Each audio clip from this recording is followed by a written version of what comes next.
and I am so impressed that all of you made it despite the time change. Because right now, the world may think it's like 10 something, but our bodies still think it's 9 in the morning. So congratulations for making it here. And now please stand and sing our opening song, One Light.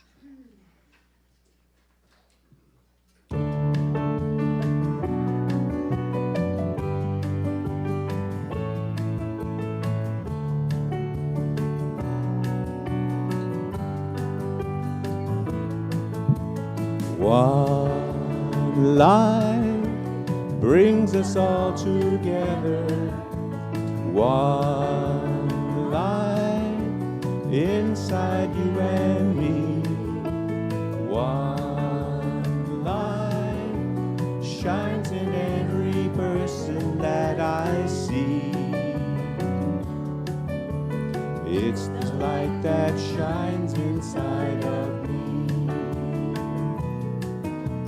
One light brings us all together. One light inside you and me. One light shines in every person that I see. It's the light that shines inside of me. It's the light that shines inside of me.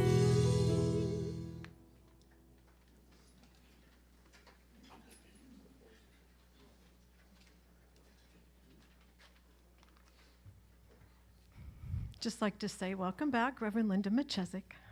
No, I take that back. It's not welcome back, it's welcome home. And now if we're ready to pray together our prayer of inner peace. So if you would sit back and relax, take a deep breath in, hold it, count of 4. 1, 2, 3, 4. As you exhale with your mouth open, know that you are letting go physically of toxins. Your body is relaxing. We are letting go of worries about where we're going to eat, whatever, the rest of the day. We're just here together, joining our hearts and minds together as we say the prayer for inner peace. Creator of all that is, we take this time in prayer to become centered. We use our gifts of imagination and creativity to turn away from outer concerns and circumstances and turn within to the inner sanctuary of pure love. We immerse ourselves in the power of the all-encompassing, unconditional love where there are no expectations and no reservations. Nothing can diminish the power of divine love. We live, love, move, and have our being from this unending reservoir of love. Therefore, we are the power of love. That, dear ones, is our truth. And from that place, we claim wholeness, freedom, and peace for our lives. And we hold the high watch for peace and harmony in the world. We see the world not as it is, but as we know it can be. By faith, we hold the world in the light of peace that is possible. We take a moment now to silently add our individual prayers.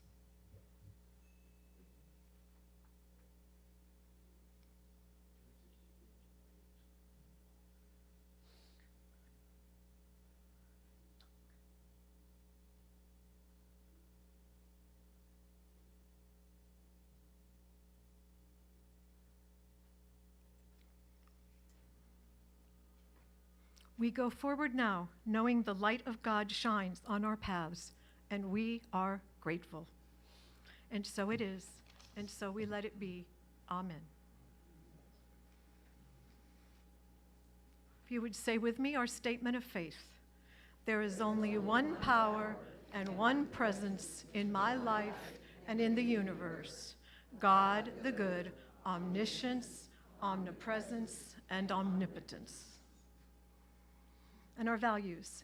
Unity of Port St. Lucie encourages diversity and embraces harmonious and creative pursuits of truth in knowledge in a safe environment to achieve balance and wholeness in the world. I did it. Didn't look once, only messed up once. Now, if you join us in our congregational song, Day by Day. We stand? Yes, please.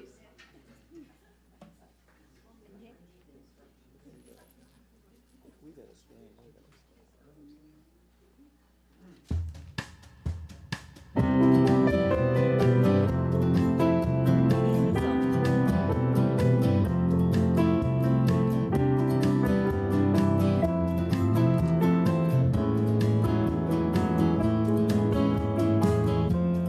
Day by day, day by day.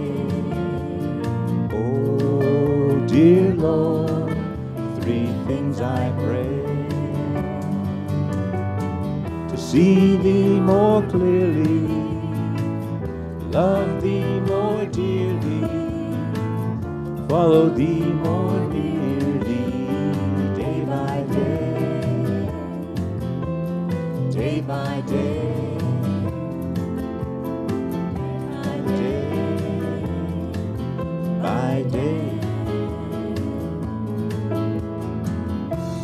Day by day,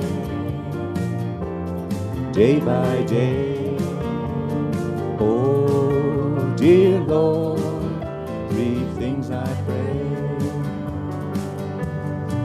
to see Thee more clearly, love Thee more dearly, follow Thee more nearly, day by day, day by day, day by day, by day, day by day, day by day. Oh, dear Lord, three things I pray: to see Thee more clearly, love Thee more dearly, follow Thee more nearly, day by day, day by day,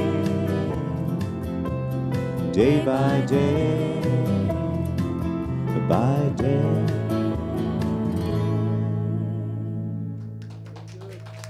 Bunch of hippies.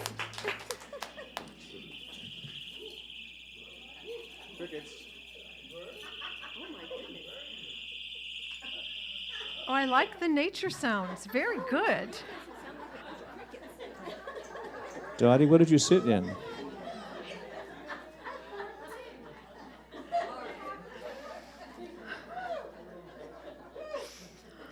God's calling.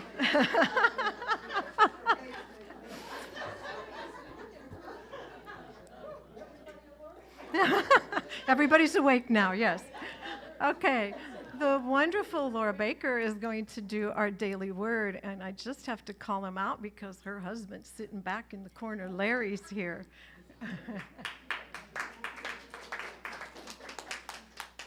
Good morning. I welcome the light.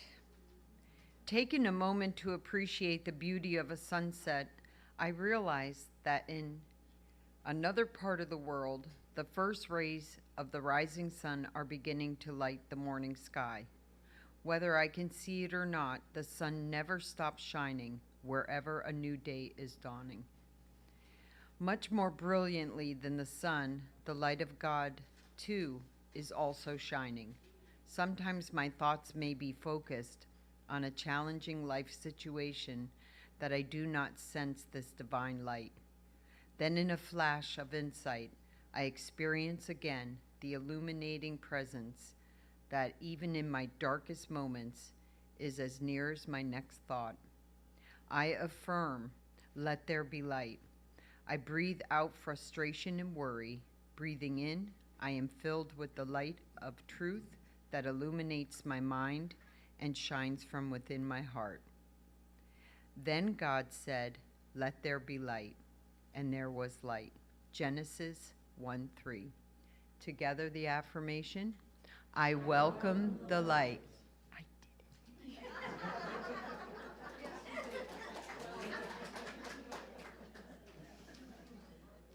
it. As we prepare for meditation with Reverend Linda Machezik, let us sing together, Surely the Presence.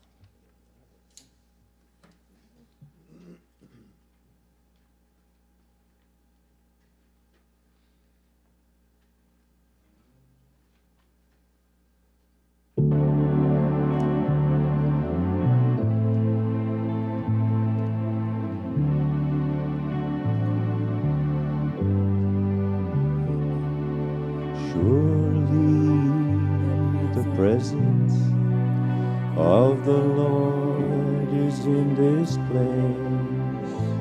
I can feel God's mighty power and God's grace. Hold on a little bit.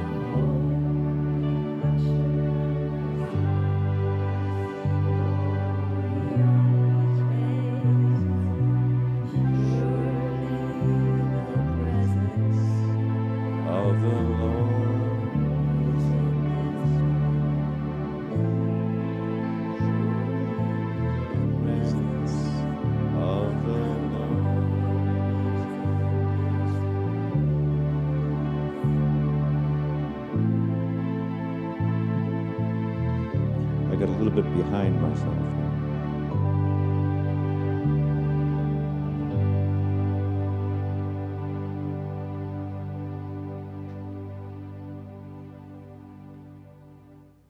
We take a moment now, friends, to prepare ourselves to sit in the silence together. And we do that by relaxing completely right where we are. We let go of thoughts of yesterday and tomorrow. We let go of anything at all that stands in the way of our becoming fully present right where we are. We turn away from the outer and we turn within and we relax completely. We take a moment and do that intentionally. We use this precious time to scan our body, starting at the tops of our heads and moving down through our face, softening our lips, the lines on our face, our necks, our shoulders. We scan down through our abdominal cavity and our hips. We plant our legs firmly on the floor, using our feet to ground on Mother Earth. We let go of anything we're holding in our hands and place them on our laps or desktop if we're at home doing this later. We place our hands palms up, open to receive and to give. We become open channels for God's light and love. So we take a moment and immerse ourselves in the reality that we are one with God right where we are, right here and right now. And of course, we know we always are, but we are just not always aware that we are. So we drink in this experience of awareness together.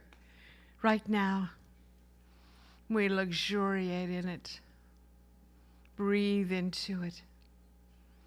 Immerse ourselves in the peaceful, powerful presence of God.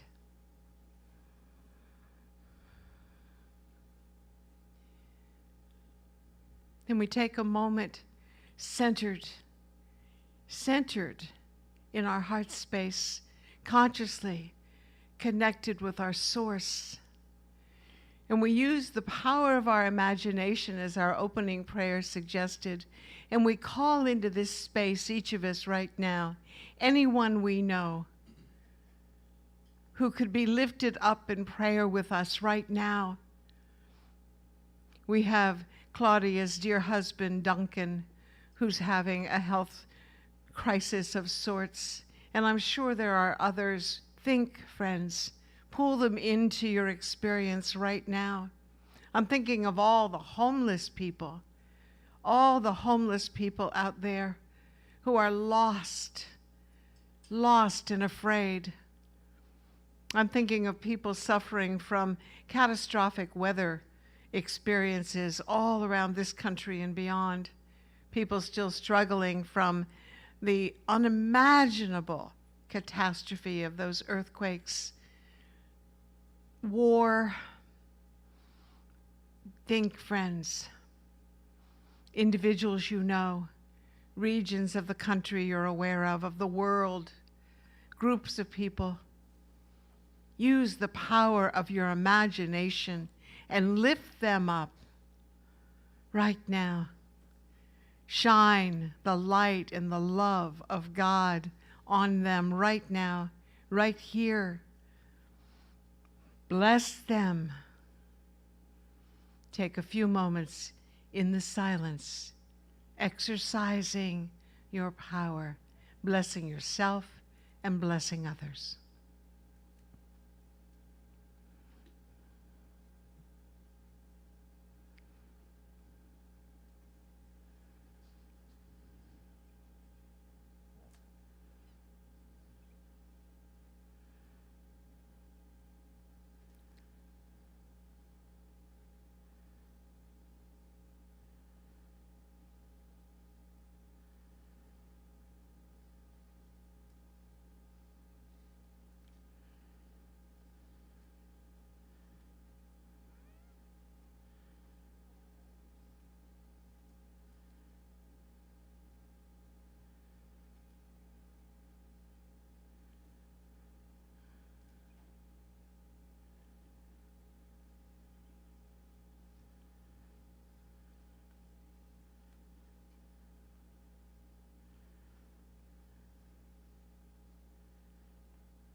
And then very slowly, very gently, begin to return your attention to the outer, to your body first. Taking some deep breaths, becoming consciously aware of the space you're in. Bring yourself back into the outer, gently, having experienced a rebirth, a renewal, a recharging. And slowly but surely open up your eyes and join together singing about the bond that holds us all together so beautifully, the bond of love.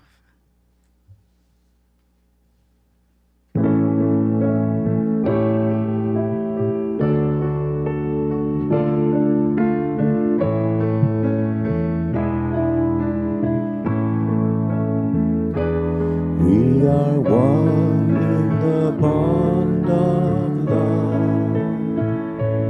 We are one in the bond of love. We have joined our spirit with the Spirit of God. We are one in the bond of love.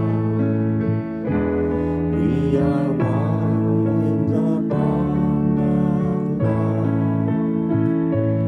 We are one in the bond of love.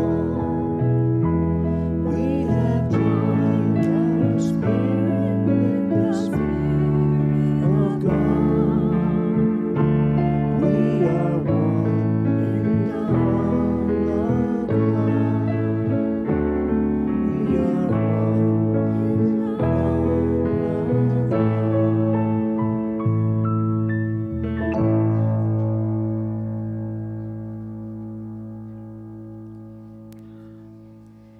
Good morning.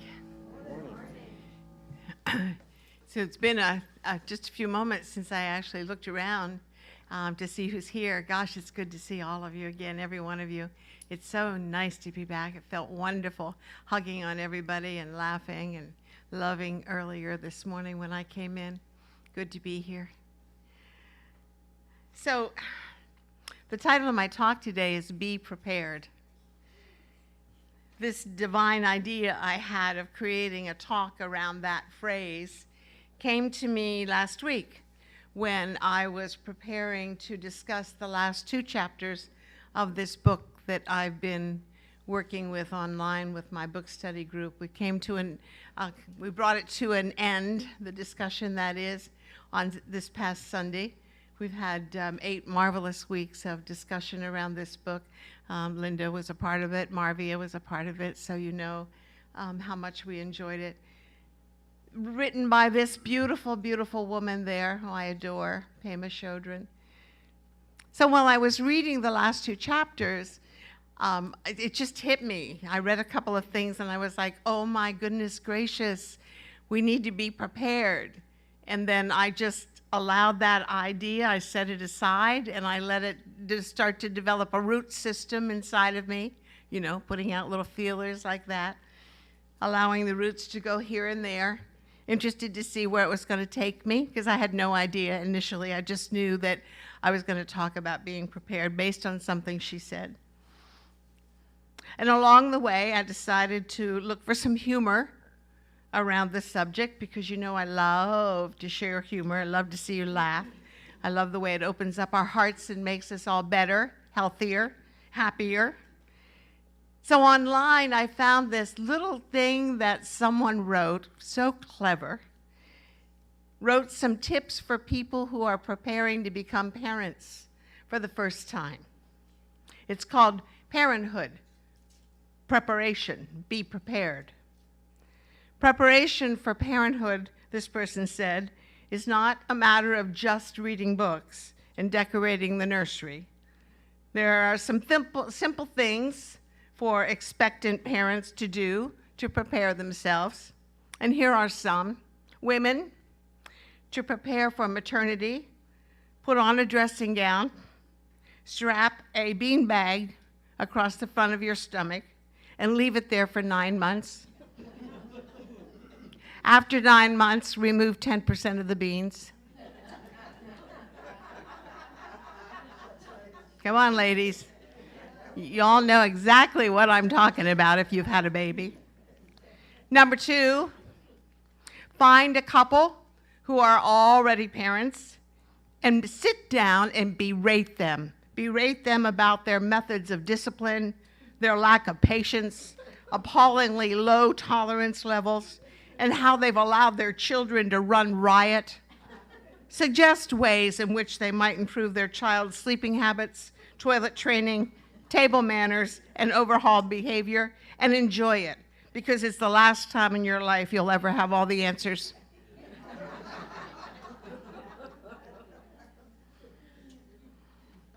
Number 3, start right now repeating everything you say at least 5 times. Number 4, take some peanut butter, smear it on the sofa,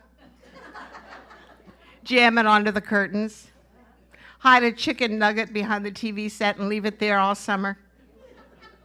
Stick your fingers down in the flower beds and then go rub them on your clean walls. Oh, and then cover those marks with crayons. Stand back and examine the results and get used to it.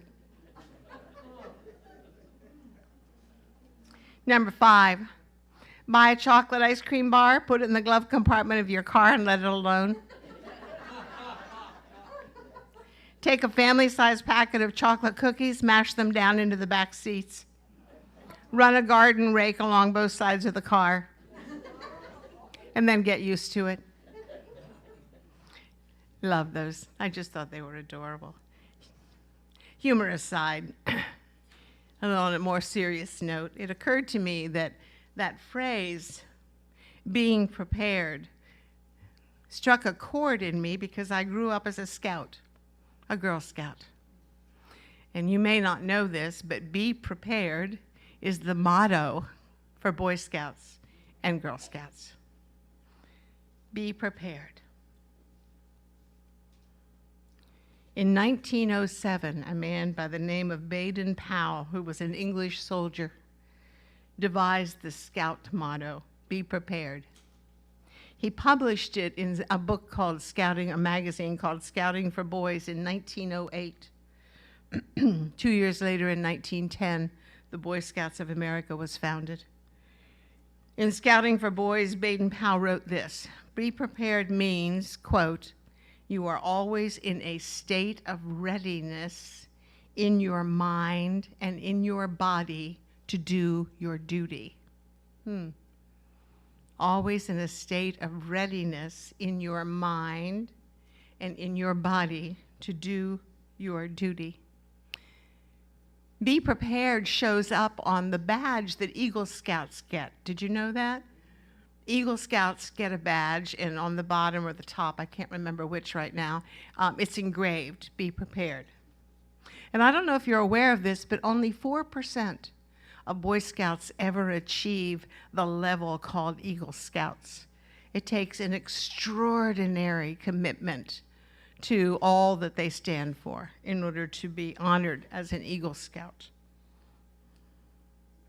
The next association, interestingly enough, this will give you some insight into how my mind works, I suspect. I'm not sure this is a good thing, but I'm going to share it anyway. The next kind of aha moment I had around this idea of being prepared was, what flashed into my mind was Noah. Noah and the ark. You know the story. In case you don't, you can find it in the book of Genesis in the Bible. I don't know if all you young people are familiar with the story, but it's a wonderful story about a very faithful, pious man, we're told, who builds a huge ark and then puts all the members of his family, extended family included, onto it, along with 2 of every creature on the planet. Because there's a terrible, terrible, terrible flood coming. And the flood is so bad that it kills everything on the earth. Everything except what's in the ark. And so the ark floats around for 40 days and 40 nights until there is the first sign of new growth on the earth. The first sign, they send out a bird, a dove, and the dove goes flying and comes back with a little branch in its mouth. And so Noah knows it's safe now to go ahead and open up the doors to the ark, find some dry land, and let everybody out. Noah was definitely prepared, wasn't he? Noah was prepared. What a great story to demonstrate preparedness. We're like Noah, I think. We prepare ourselves to survive all kinds of temptations to be in the energy of corrosiveness, negativity, and violence. We prepare ourselves to be around all of that. And then we choose to prepare ourselves, people who come together in places like this, like Unity. We choose to prepare ourselves to learn how to transcend that corrosive, negative, violent energy. And then we practice it. We practice it. We talk about how to do it. We practice it. We share tips with each other. We encourage each other to keep on trying. Being prepared directly applies to our everyday spiritual practice, friends. It's important because our usual ways of reacting to things isn't always good, is it? Own it. I know mine aren't. And I know that there's nothing so different about me. So I'm sure it's true for you too. Some of my usual, habitual ways of reacting are not the way that I would want them to be. They could be better. How about you? Can I at least see a hand? Okay, thank you. Remember what we've learned Laura, except for Laura. Remember what we've learned so far in our spiritual path. Remember this. Think about the things we've learned. we've learned that each and every one of us has a Christ nature inside, right? Get it? Right? Each and every one of us. Everybody, by the way, not just us. I don't mean just those people in the room. Everybody has a Christ nature inside. We've learned that. And we've learned that it takes practice to express it all the time. All the time, I said. You know, it's easy to express it when you're happy and you're being loved on and you're loving on other people, yada, yada. Piece of cake. But the moment someone cuts you off in traffic or takes the last donut right in front of your face or tells you they're out of coffee, whatever, then we're challenged. We have discovered that our reactions to things influence everybody else, influence people around us. And we know, because we've studied together, that it influences the energy field we all share. The vibratory energy field we all share, the one in which we live and breathe and have our very being, is a shared energy field. We influence it by our reactions. Whoops. So, like the Scouts, I believe it is our duty to be prepared to react lovingly, peacefully. Our duty. Duty.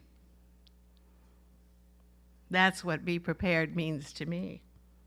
We have to be prepared, friends. We must be prepared.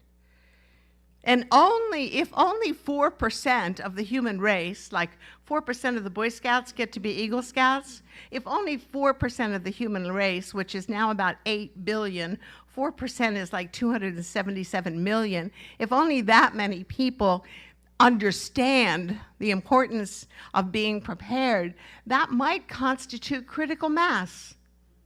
It might. Nobody knows what critical mass is till it happens. But there's some magical number of people on this planet when they are, each and every one of them, understanding the importance of being prepared and then applying that preparation. The moment that a certain number of people do that, all of a sudden, there's going to be a planetary shift in consciousness.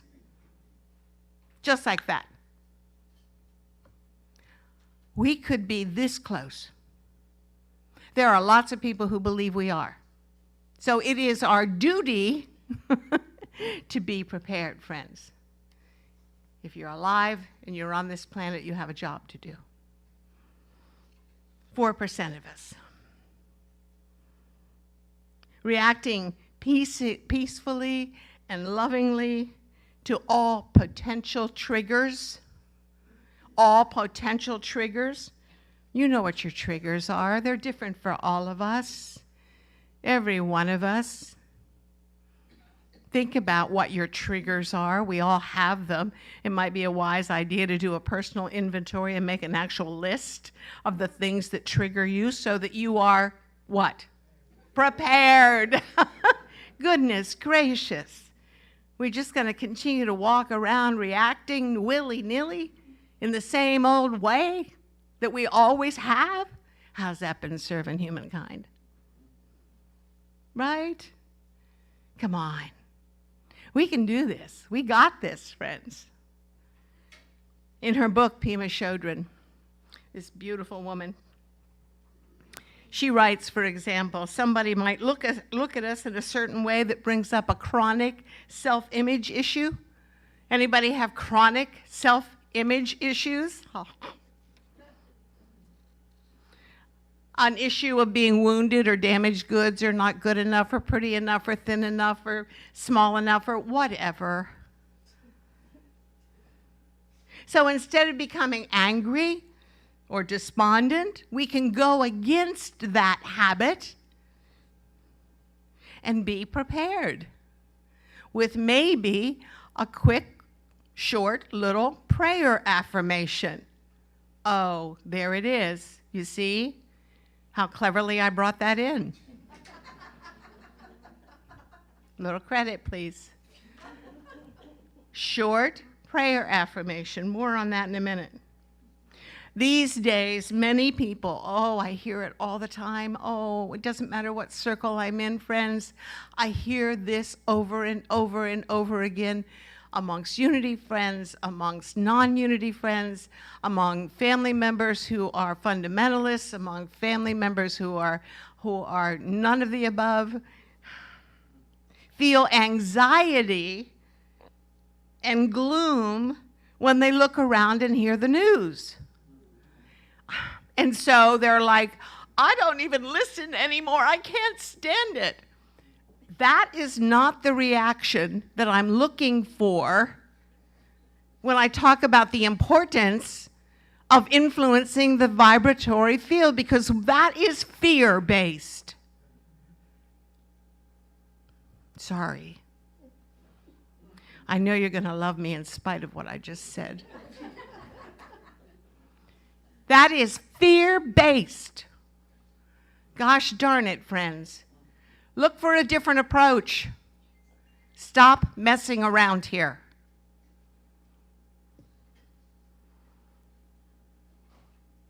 Rather than reacting to doom and gloom energy, destructive, violent, corrosive, polarizing energy, we need to learn how to transcend it. We need to learn how to transcend it, rise above it in vibration. Did you see that? We need to be prepared. This beautiful, simple Buddhist priest says, she's got this one. This is a statement that she uses all the time. When she hears news, the kind that I just referred to, this is her statement. She keeps it handy. She knows it by heart now, but she had it printed on a prayer flag so that it was visible when she was practicing it initially. In relating to the future of humanity, I will be optimistic and courageous. Let's say it together and mean it. In relating to the future of humanity, I will be optimistic and courageous. Now that I'm in Daytona and I live so close to my daughter and her husband, we have a habit of going out for breakfast on Sunday mornings. Yes, you heard me right. I'm not in church every Sunday morning. Just saying. I do my Monday morning meditation group, and I do my Sunday evening book study, and I come here once a month, and the other Sundays are mine. And so we go out to breakfast on Sunday mornings because we just love doing it.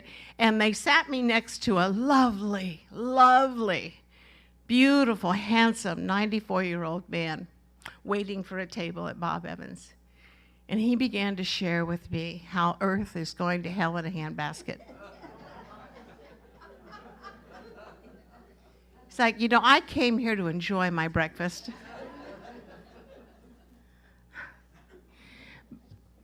And I tell you that because it's so common.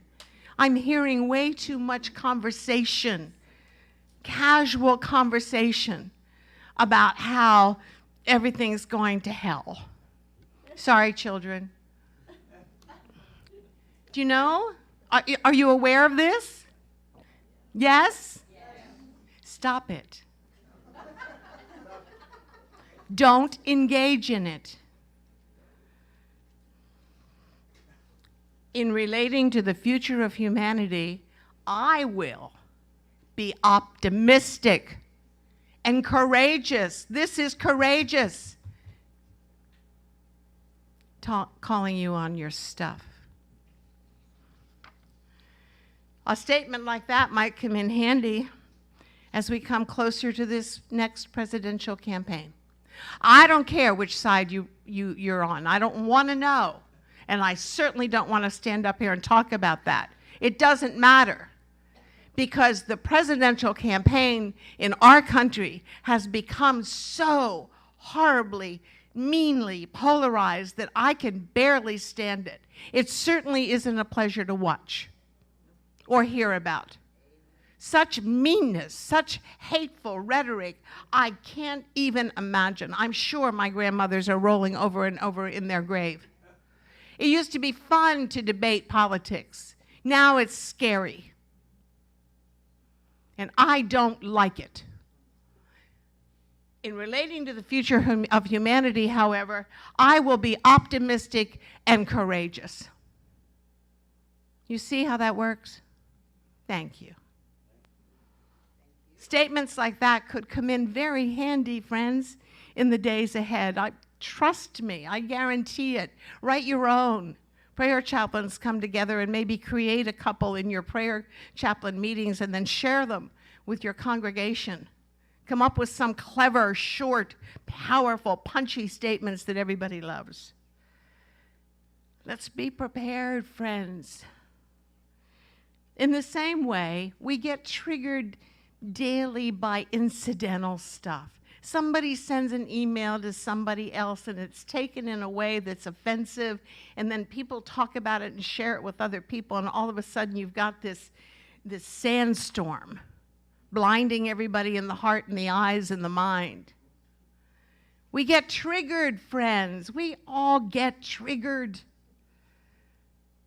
And our triggers are different. What if we had a couple of statements ready and handy to use? Just a couple. Instead of reacting in the habitual ways by withdrawing or hibernating or triangulating, because now you got to tell at least 14 other people about it. Or regurgitating the story so often that it becomes who you are, it defines you. Instead of all of those usual ways of reacting, let's be prepared. How about this? If you're triggered, may I and all the other people in the world who react in a polarizing manner be free of it. Simple. May I and all the other people in the world who react in a polarizing manner be free of it. You know what polarizing means? Us, them. I'm right, you're wrong. That's what polarizing is. I'm right, you're wrong. If you want to go bigger, try this one. May this difficult encounter somehow be the seed for my awakening and for the awakening of everyone who has such an encounter. Right? Why not? Go big. I cannot underestimate, I cannot establish the power of prayer, friends. I cannot. It is the single most highly effective mind action energy that we can possibly engage in. Nothing comes close. And that's all they are, they're prayers. Short, succinct, positive prayers. It might feel a little phony at first if you're actually going to write some down and keep them handy. It might. But it's okay. You'll get used to it. You know, it's like taking on a new exercise program. At first, you don't want to do it. You don't want to do it. You make up every excuse under the sun not to do it. Oh, my nose is running. I can't go to the gym today. I'm sure I'm coming down with something, you know. But you push yourself, right? And you push yourself and you do it until all of a sudden you can't not do it. Right? You can't not do it because your body craves it now. It lets loose those endorphins that make you feel like $1 million. Well, that's what happens with using prayer affirmations. Pretty soon it becomes second nature, and you'll find yourself turning immediately. As soon as you feel a trigger coming on, you'll find yourself immediately turning to a positive something, statement in your head or hanging on your wall. Be prepared, friends.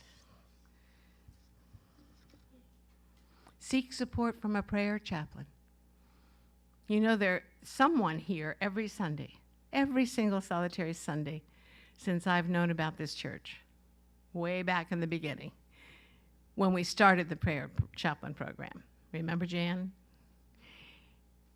Every single solitary Sunday, there is a prayer chaplain available after the service to pray with you. Now, I know that sometime during the week you experienced a trigger, maybe even that morning. Someone's parking in my old spot, and I don't know who you are. But when I pulled into the parking lot this morning, I was triggered.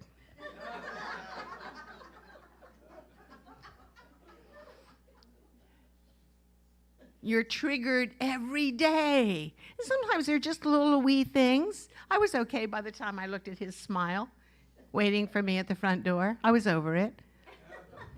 You know? But sometimes it's bigger.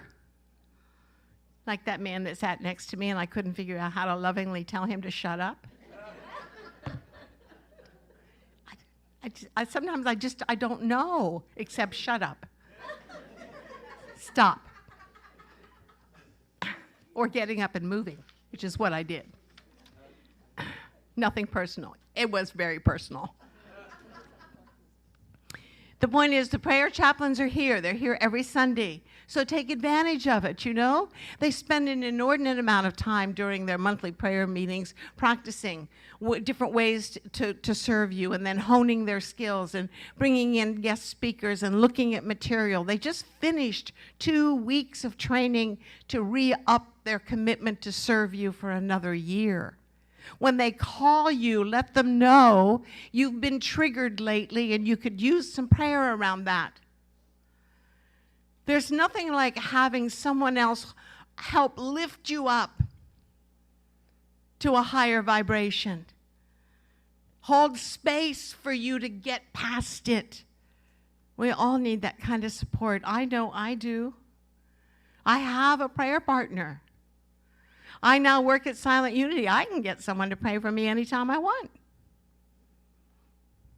And do.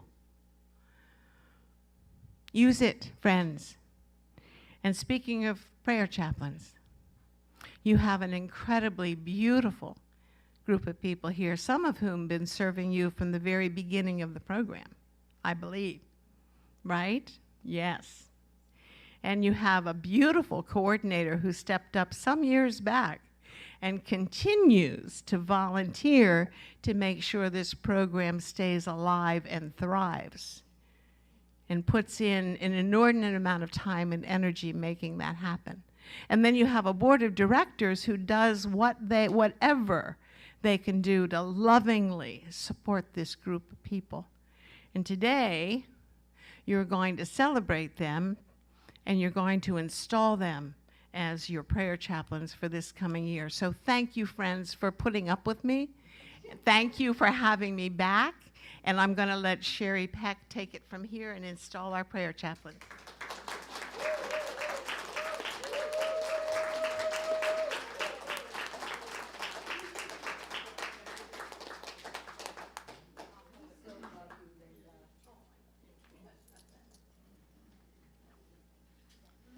Now, first of all, and most importantly, you point out where your parking space is, and next time you come, I'll have a sign out there, and I'll have somebody standing in it to make sure nobody else parks there. Oh, no, I'll have somebody in there. Prayer chaplains.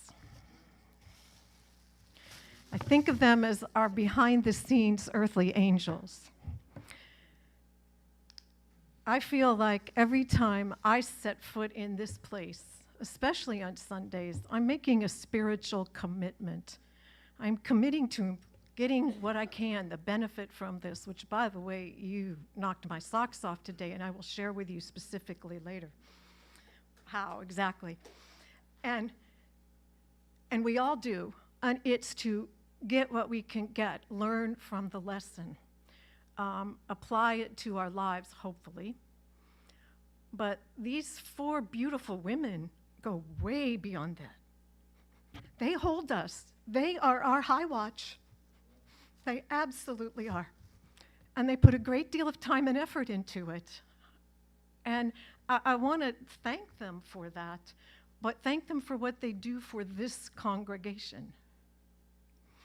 And if you have something going on in your life, if whatever, you've got a concern about you, somebody else. A lot of you know this, but I try to say it every once in a while. Text me, text Marvia, call me, call one of the prayer chaplains. Because what I'm going to do is immediately text you back and say, I will definitely do this. May I share this information? And if you tell me yes, I'm going to text Marvia and the 6 people who kind of always come to prayer group. And we are all going to pray for you. And when prayer group prays for you, that goes to Silent Unity where it is prayed over for a month. There is a great deal of prayer support here, and you can get it any time. And embrace it, and we thank these ladies for their commitment to this. So now, if the prayer chaplains for 2023 would please come forward. I don't have you in alphabetical order. I used to do that, okay?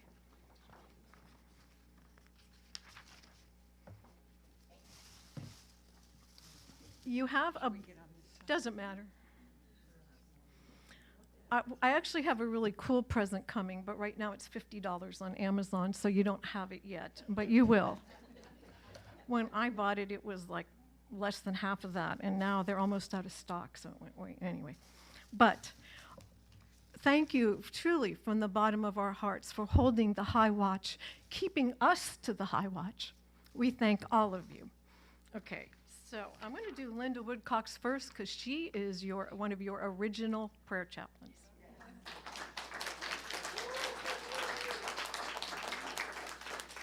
And Marvia has so beautifully stepped up, taken charge of the program. We've been expanding it. You've got a meditation coming up at the end of the month. Everybody here is here to support all of us. Judy Walker, how many decades have you been a prayer chaplain now? Are you an original, or you're close to it, right? Are you an original? I'm kind of a newbie. Oh, really? Yeah. I thought you were, oh, well, what am I thinking? Okay. And then Laura Baker.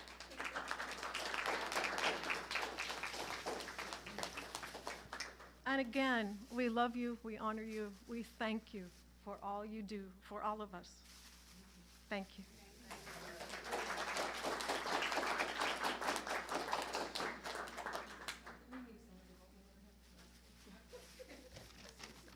Yes, of course. Let me get out of your way.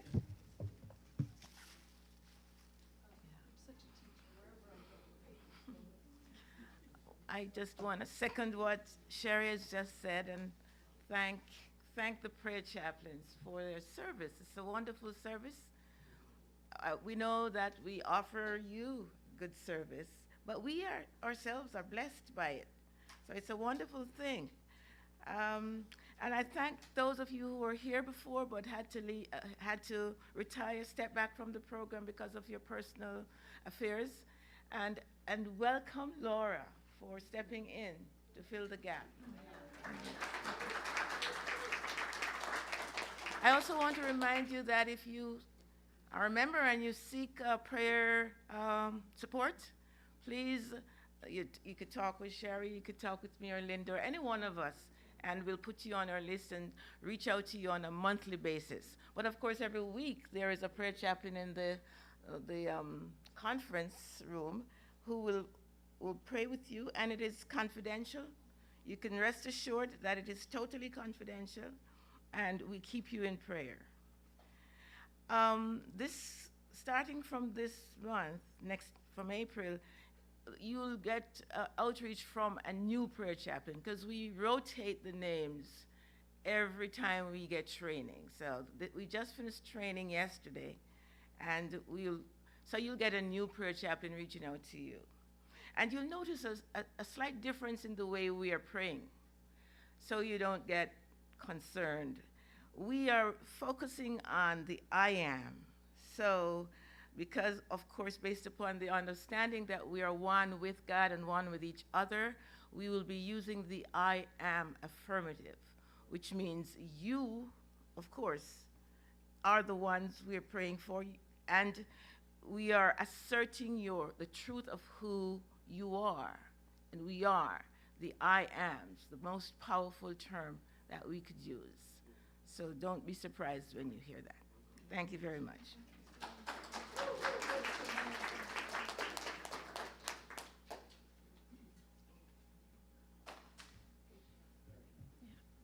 One more thing I forgot to say, sorry. If, like me, when you first got associated with lunacy?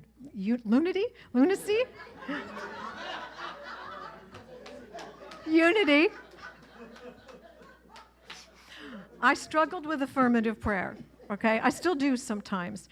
And if you do, I would encourage you to come to prayer group, because one of the things we do hold each other to in prayer group is people say, well, this is going on, or that, or whatever, and we figure out a way to say it with affirmative prayer. We work together, so the prayer that we do at the end is affirmative prayer. And thank God, Linda Woodcox mostly comes to prayer group because she's our expert on that. So we're going to be working on some new stuff too, so that's all right, and that's good. But I would encourage you to come Thursday morning sometime and just join us for prayer group.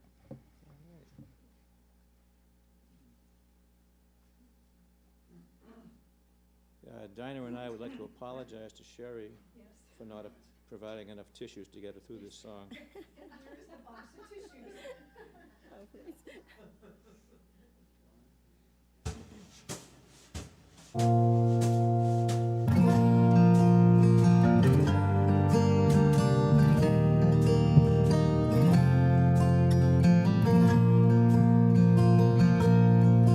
I remember a meadow one morning in May, with the sky full of dreams that sailed in that day. I was dancing through green waves of grass like the sea. For a moment of time I could feel I was free. Take me home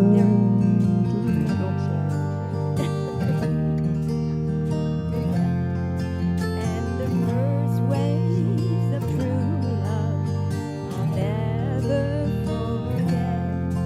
In the meadow that morning, as I wandered alone, there were green waves of yearning for life, still unknown. Take me home to the meadow that cradles my heart, where the waves reach as far as you can see. Take me home to the meadow we've been too long apart. I can still hear you calling for me. What I give to remember that heavenly state, just a moment in time, all mine to create.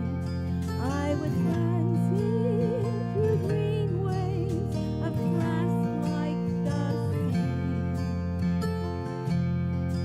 There'll be green waves forever out there, waiting for me. Take me home to the meadow that cradles my heart, where the waves reach as far as you can see. Take me home to the meadow we're too long apart. I can still hear you calling for me. I can still hear you calling for me.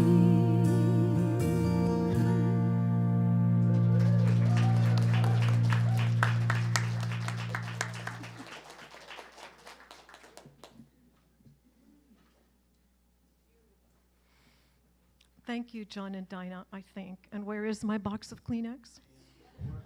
Okay. Yeah. Oh, okay. He made me. Okay. All right. So now is the time when we take out our gifts, our tithes, our offerings. We hold them in our hands. We bless them as we say together, divine love through me blesses and multiplies all that I am, all that I give, and all that I receive. I give in love because I love to give.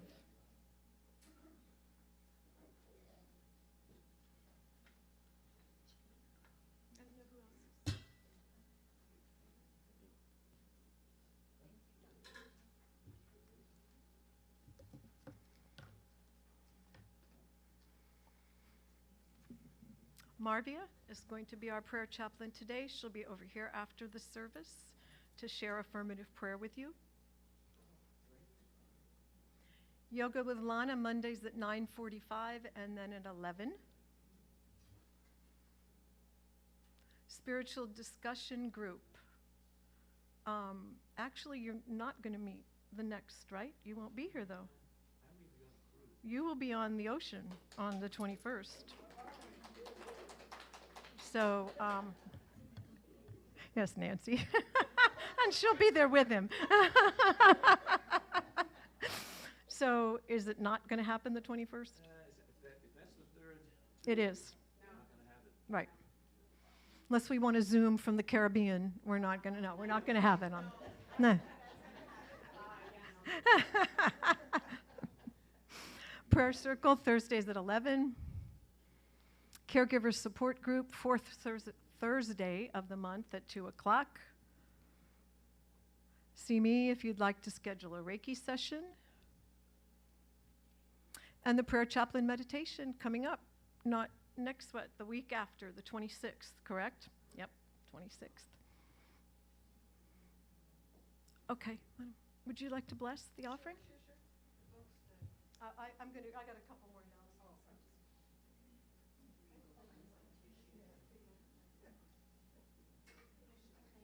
So join me, friends, by extending your hands to bless these gifts.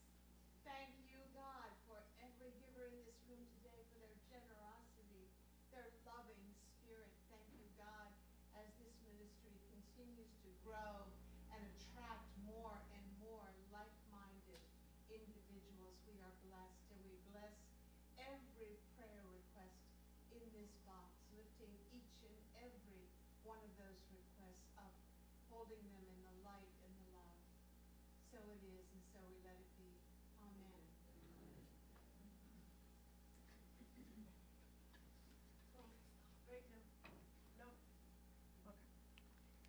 I have a couple of announcements. We are beginning a new book study Friday the 17th, led by Amy Neff. And this time they're going to do a Dolores Cannon book called Keepers of the Garden. So if you're interested, that would be this Friday coming up, the 17th at 10 o'clock, right here. Okay. I'm still looking for a family who would be willing to host Charlie Thwaite on, it would be March 25th. He will do a concert here that night, and then he'll do the church service in the morning. And if you are willing to host him, please see me so I can give you each other's contact information. We are looking for people who would be interested in, I think of that old movie, Breakfast Club. Joining the Breakfast Club, we try to provide breakfast for our Paul's team when they come in the morning. And if we get enough people, we could rotate, or however, we'll figure out what the best way to do. It would probably be a commitment of, I'm hoping, once a month or less. Maybe that you, if you're interested, just come up here and talk to me. We could settle this in like a couple minutes after church, after service, if you don't mind. And I wonder, I have another thing here. I have no idea what it means, so that'll have to be another time. There were 3 things, and one of them says board meeting, and I have no idea what that's for, so if I think of it, I'll text you at 3 a.m. tomorrow. That's it, thank you, board members. We're back to the 19th, okay? So we are meeting our regular third Sunday, thank you, Linda W. Does that mean between us we have a brain? Okay, there we go. All right, so now if you would stand and join us in the peace song.